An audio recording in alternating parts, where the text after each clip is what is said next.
Well, we're just going through re-leveling the little Woodmizer here. And well, long story short, my daughter tried to flip it over yesterday.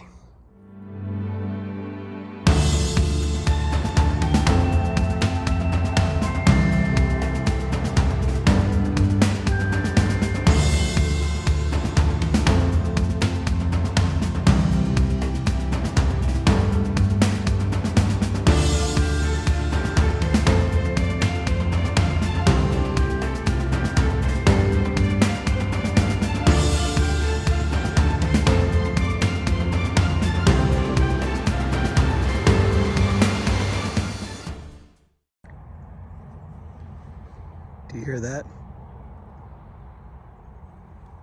Something's broken. There's not a single goat screaming at me. Not a single chicken squawking. It's really, really weird.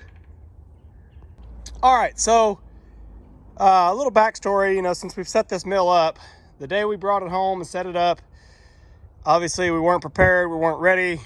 We weren't sure that it was gonna stay here forever, and it still may not. So we didn't pour a concrete slab. We just had some rock brought in. We laid out some underlayment, spread out the rock. The rock is not compacted, nothing. And the mill only has these little, like 6-inch by 6-inch feet. And so I said, well, that's gonna smash into the rock and it's gonna be hard to level it and it's gonna compact. So we threw down some oak boards to go between the feet to kind of help span and spread the load a little bit. Of course, it's a thin board, so it's gonna flex. And that was okay for the most part. We just had boards and shims here, and then this one down here at the end was really a joke, because I had it sitting, it was all the way down, and then I had it sitting on, like, first it was on that chunk of concrete, then it was on this board and a 4x4 and some shims, and it would knock off and it would wobble and rock, and it just wasn't good. So anyway, yesterday my daughter's been driving the skid steer. She's only 9, but she's pretty awesome in the machines. And normally I have all my scraps here, and I'll lift them off, back up and set them down, and then I'll let her take off with them. Well, yesterday I said, okay, I'm gonna let you do it. Pay attention, we got to communicate. Well, she pulled in and I was telling her ease forward, ease up. Well, her fork was underneath this rail, and she decided not to watch me or listen to me. And so I said, stop, stop, stop. And she kept raising, and the whole mill was cockeyed. Well, I guess like that. If we want to exaggerate, it was lean back. So luckily she didn't flip it over. It scared the crap out of me. Anyway, so that called for a reset. So now the mill's been sitting here for, I guess 8 months, 8 or 9 months. We've been using it here. Yeah, we'll say 8 months. And so it's had a good time, a good chance to sit and settle. The vibration has packed the rock around it a little bit, packed the dirt underneath of it, so we should be good to go. So what I've done now, instead of going back with the boards, is I went and cut off some big oak rounds. That one on the end is a pine round. I just used it just because I had it. And actually, I almost messed up. Maybe I still did mess up. This front foot might need to come down a little bit. I had it all leveled up, looking pretty good. I was pretty proud of it. No, that'll be okay. The blade doesn't go that low. I want to make sure you can't have those posts sticking up. Looking at it by design, it looks like they're set back.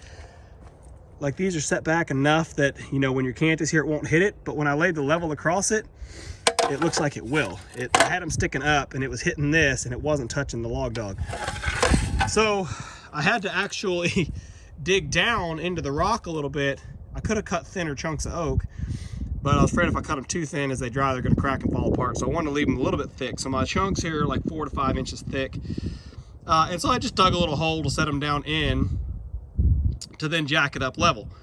Now, jacking it up is a fun game because you've got 6 feet.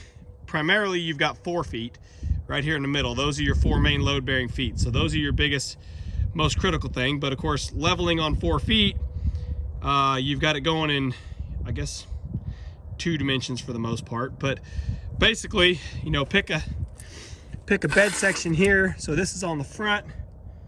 So we're pretty level on the front.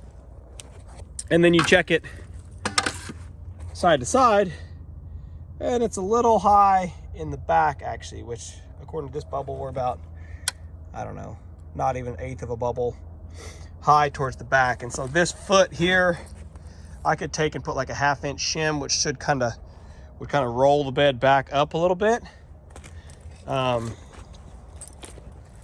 and see how it looks down here on this end. So now we're measuring basically the opposite rail from that one. Yeah, it's pretty close to the same. It's actually a hair, it's saying back here, it's a hair closer to level than it was up there. So that would say that the bed actually has a twist to where this side is down just a little bit. Which will make basically the bottommost board might have a little bit of a wedge profile to it. So I should see about, because this post is sticking up a little bit anyway, what I need to do on this end is lift this foot, dig down in the rock a little bit more to where I can lower that jack one more click. And I'll probably have to, you know, when you do that, basically, I don't know what the distance is center to center on these holes, maybe 2 inches, maybe 1.5 inches, I don't know. But you just got to kind of get creative with your shims. So you can see, like on that one, I've got a 4/4 oak shim. On some of the other ones, I think on the back there, on that bottom end, I had to use a 5/4 oak shim.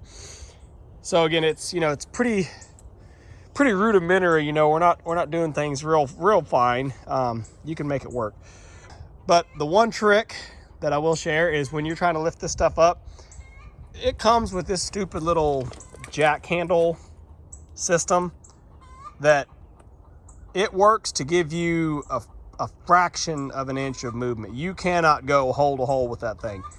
At least I can't. The bar is not long enough. There's not enough room to work, and it just doesn't give you enough leverage. But if you put the head all the way down at the far end over there, the top end, you can work these 3 feet a lot easier. And then when you go to work the front 3, bring your head all the way down here so that your weight is, you know, opposite of you. And that helps tremendously. But basically what I do is I'll lift up a little bit with the skid steer. So like just now I've got the forks on. I just slid right in here and lifted up, and it took weight off all 3 of these feet, enough that I could kind of shim and adjust and kind of level the rock up a little bit, and then set it back down. And all 3 feet were not quite locked in. They were all floating just, you know, just beside where they would lock. And so then I was able to grab my little bar, click, click, click, and lock them in real easy.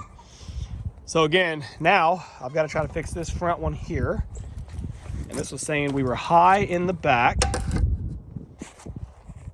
Yeah, we're a little high in the back.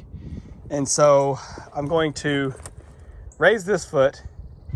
Like I said, I would like to just throw like a 1/2 inch shim underneath there and jack it down, and I think that'd be enough.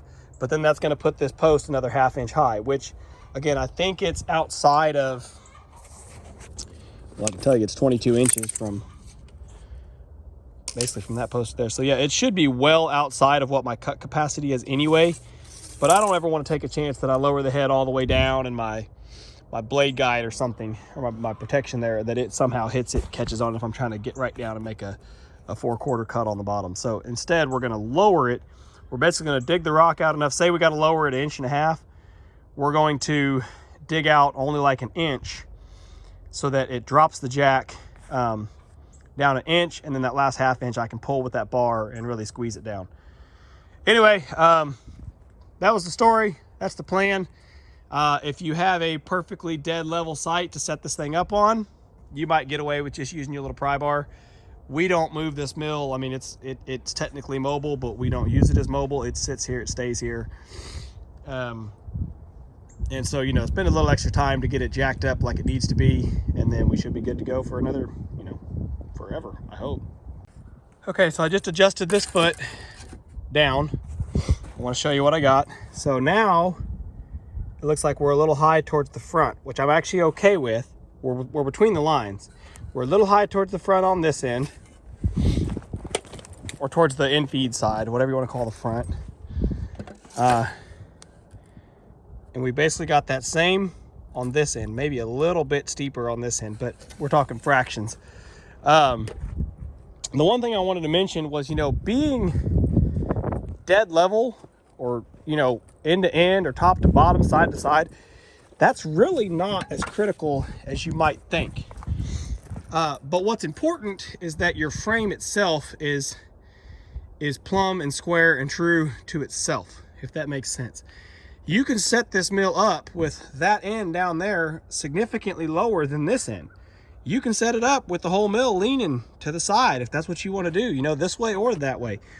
As long as the frame itself is level down the rails and it's not twisted, basically. You don't want to have that end bent up to where it's a U shape in the bed.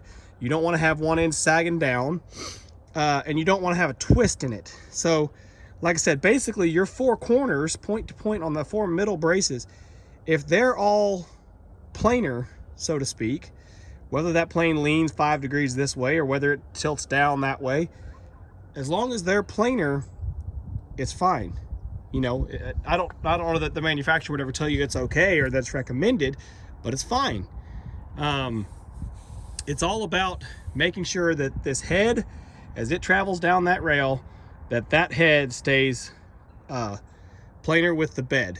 And so again, if you have an end that's not supported, it can sag when it gets there, or if you have a side or a front corner that's not supported, it can sag as it passes it. But generally speaking, level it up, plumb it up, and as long as the main bed itself is planar, you're fine.